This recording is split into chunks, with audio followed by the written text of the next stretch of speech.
안녕하세요. 아이리스입니다. 저는 원래 이런 공부 인스타그램을 운영하던 사람인데요.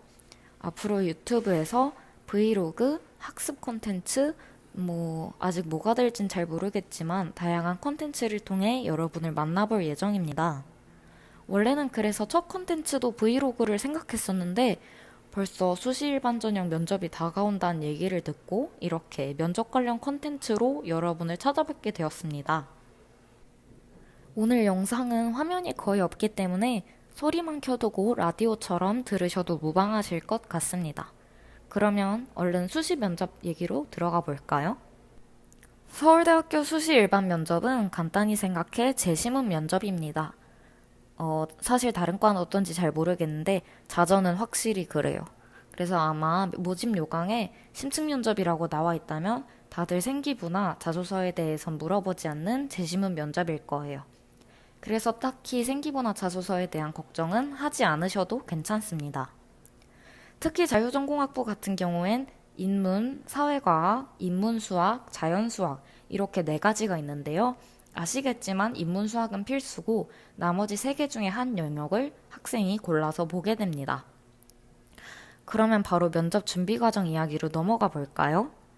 우선 저 같은 경우에는 인문이랑 인문수학 이렇게 두 가지 영역을 보았었는데요. 인문 같은 경우엔 기출문제를 보신 분은 아시겠지만 워낙 종잡을 수 없는 곳에서 종잡을 수 없는 내용들이 많이 나오기 때문에 특별히 단기간에 어떻게 준비를 할 수 있는 내용은 아닌 것 같아요. 그렇지만 혹시 생활과 윤리 과목 공부를 하지 않으셨던 분이라면 생윤 교과에서 꽤 많이 출제가 됐던 것 같기 때문에 생윤 교과서를 한번 보시는 것도 괜찮으실 것 같습니다. 그리고 인문지문 같은 경우엔 별로 학술적이진 않더라도 평소 본인이 관심 있으신 내용이나 다양한 잡지식을 써먹으실 수가 있어요. 저 같은 경우에도 작년 이맘때쯤에 좋아하는 소리꾼이 있어서 창극 덕질을 조금 했었는데 다행히 예술 관련 지문이 나와서 예술 융복합 사례로 제가 좋아했던 국립창극단의 창극 내용을 얘기하거나 했었거든요. 그래서 다양한 관심사를 너무 배제하지 마시고 평소 좋아하시는 게 있다면 계속 찾아보시면 뭐라도 한마디 더 말씀하실 수 있으실 거예요. 반면 인문 수학은 성격이 조금 다릅니다. 저는 잘 모르지만 아마 자연 수학은 더더욱 그렇겠죠? 많은 학생들이 이 분야에서 제일 유명한 면접 준비 학원인 리을 모 학원을 다니기도 하는데요.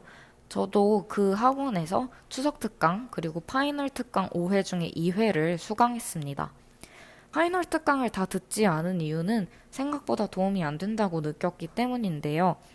그것은 그 학원이 문제인 게 아니라 서울대학교 수시 면접 자체가 어느 학원을 간다고 해서 크게 도움을 받을 수 있을 만한 유형의 문제가 나오지는 않습니다.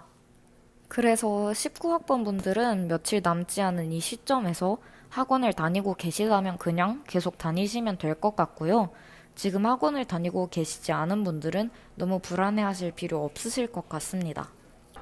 다만 학원에 다니지 않고 계신 분들은 서술형 문제를 풀어보시고 소리내서 설명하는 연습을 몇 번 해보시면 도움이 될 것 같습니다. 아마 남은 시간 동안 정석이나 바이블 등 개념서를 많이 보시면서 부족한 개념을 메꾸시는 연습을 하시고 또 고난도 서술형 문제를 조금 풀어보면서 수학에 대한 감을 잃지 않게 연습하시면 충분하실 것 같습니다. 이따가 3번 항목에서 면접이 어떻게 진행되는지 말씀드릴 건데요. 그걸 듣고 나면 어떻게 준비해야 될지 조금 더 감이 오실 수도 있을 것 같습니다. 제가 사회과학은 선택하지 않았지만 그렇다고 빼놓을 수는 없죠. 이건 기출문제 화면인데요. 사회과학 같은 경우에는 다양한 사회탐구 과목들의 교과서가 자료 출처로 활용됩니다. 그래서 본인이 선택하지 않은 교과목이 있다면 이번 기회에 빠르게 교과서를 한번 훑고 들어가는 것도 괜찮을 것 같습니다. 그렇다면 며칠 남지 않은 면접 준비 얘기는 그만하고 이제 면접 당일 얘기를 해볼까요? 우선 여기서 적은 면접 대기실은 면접 준비실에 들어가기 전까지 거의 몇 시간을 보내게 되는 곳인데요. 저는 작년에 오전조 거의 마지막으로 면접을 봤었는데요. 그래서 처음엔 정석 개념도 다시 보고 수학학원 프린트도 다시 보고 그랬는데 그러고도 시간이 남아서 그냥 자기도 하고 그냥 이것저것 했던 것 같습니다.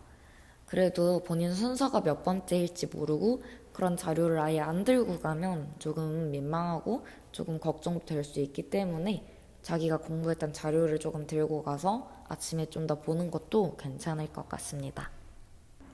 그 다음 면접 준비실부터가 조금 더 중요하겠죠? 면접 준비실은 이제 제시문을 보고 고민하고 적을 수 있는 시간인데요. 저 같은 경우에는 수학이 조금 더 자신이 없었기 때문에 수학을 먼저 꽤 많이 풀어두고 인문지문에 그래도 어느 정도 말할 건덕지를 찾을 정도의 시간만 할애했습니다. 원래는 수학을 보고 인문에 대해 생각을 좀 더 해보고 다시 수학을 검토하려고 했었는데 그럴 시간 정도는 없었던 것 같아요. 그래서 기출문제를 통해서 본인이 인문이나 사회과학 지문을 읽고 대충 브레인스토밍을 하는데 걸리는 시간을 측정을 해보시고 그거에 조금 더 여유를 둔 시간만 남긴 다음에 나머지는 수학에 쓰는 것도 괜찮을 것이라고 생각을 합니다. 그리고 면접 준비실에서 면접실까지 걸어가는 동안 자기가 쓴 종이를 보면서 갈 수 있기 때문에 사실 보면서 갈 수 있는지 모르겠지만 볼 수 있긴 해요. 그렇기 때문에 가면서 머릿속으로 인문 지문에 대한 답을 조금 더 구상해 볼 수도 있습니다. 그래서 전 인문 지문에 대한 개요는 걸어가면서 머릿속으로 짰던 것 같아요. 그래서 수학에 조금 더 시간을 쓰는 것도 괜찮습니다. 자, 대망의 면접실인데요. 저 같은 경우에는 면접실에서 그냥 이런 긴 책상 하나를 사이에 두고 마치 과외하듯이 교수님 두 분과 마주 앉았습니다. 들어가서 처음에 소개를 하고 뭐부터 하겠어요? 라는 질문에 전 비교적 자신 있는 인문을 먼저 하겠다고 했어요. 그랬더니 다른 한 분 교수님은 거의 안 들으시고 아마 인문을 담당했던 교수님이 저랑 거의 1대1로 얘기하듯이 들어주시기 시작했습니다. 그래서 제가 구상했던 내용들을 이야기하고 나서 뭐 논리적인 허점이나 조금 더 궁금하신 부분들을 질문하셨던 것 같아요. 그러고 나서 이제 수학으로 넘어가 볼까요? 하셨는데 물론 수학을 맡은 교수님이 그렇게 말씀을 해주셨어요. 그래서 수학을 먼저 아마 답을 여쭤보셨던 것 같아요. 그래서 답에 대해서 얘기를 하고 그 답이 맞으면 얼마나 논리적인 사고 구성을 통해 풀이에 허점이 없이 풀었는지 들으셨던 것 같고 혹시 본인이 문제를 끝까지 풀지 못했다면 어디부터 틀렸는지 듣고 거기부터 조금 도움을 주셨던 것 같습니다.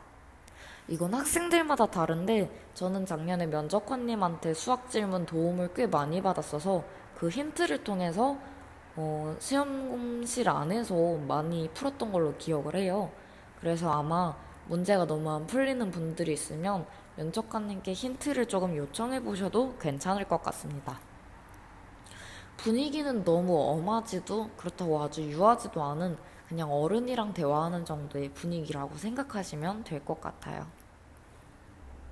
참고로 거리가 매우 가깝기 때문에 그냥 종이 하나를 사이에 두고 종이를 같이 보면서 그 외 과외할 때 종이 돌려가지고 쌤이랑 저랑 같이 보는 그런 자세 있잖아요.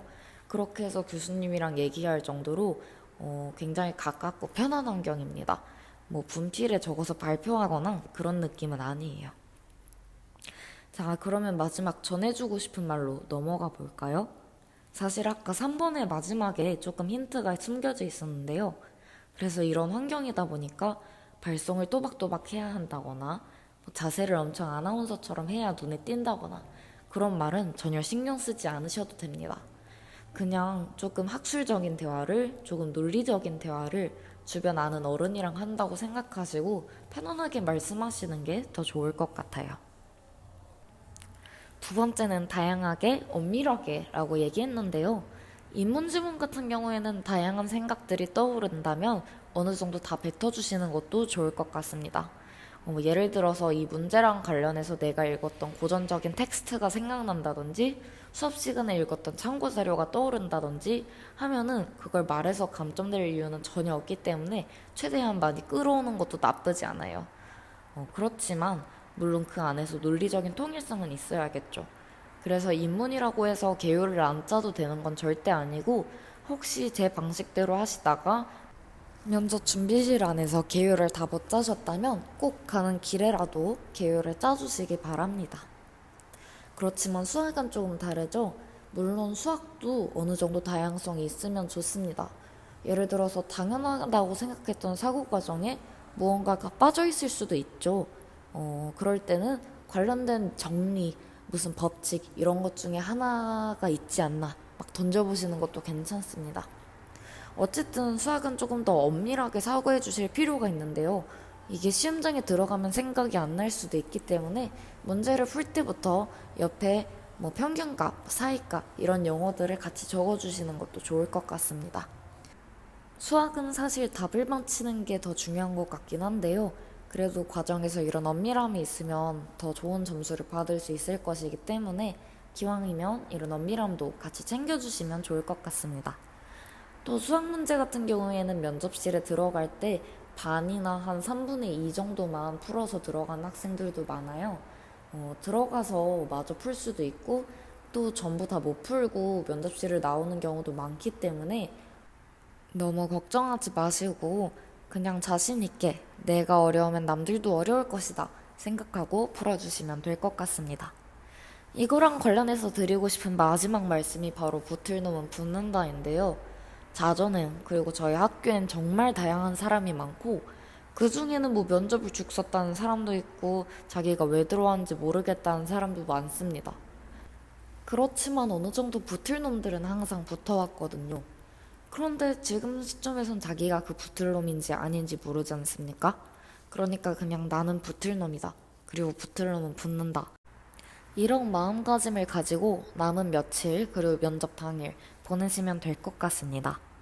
여기까지 저의 면접 얘기였는데요. 어떠셨나요? 궁금한 점 있으시면 댓글로 남겨주시고 그럼 저는 다음에 제가 진짜 생각했던 컨텐츠로 돌아오도록 하겠습니다. 그러면 여러분 이만 안녕.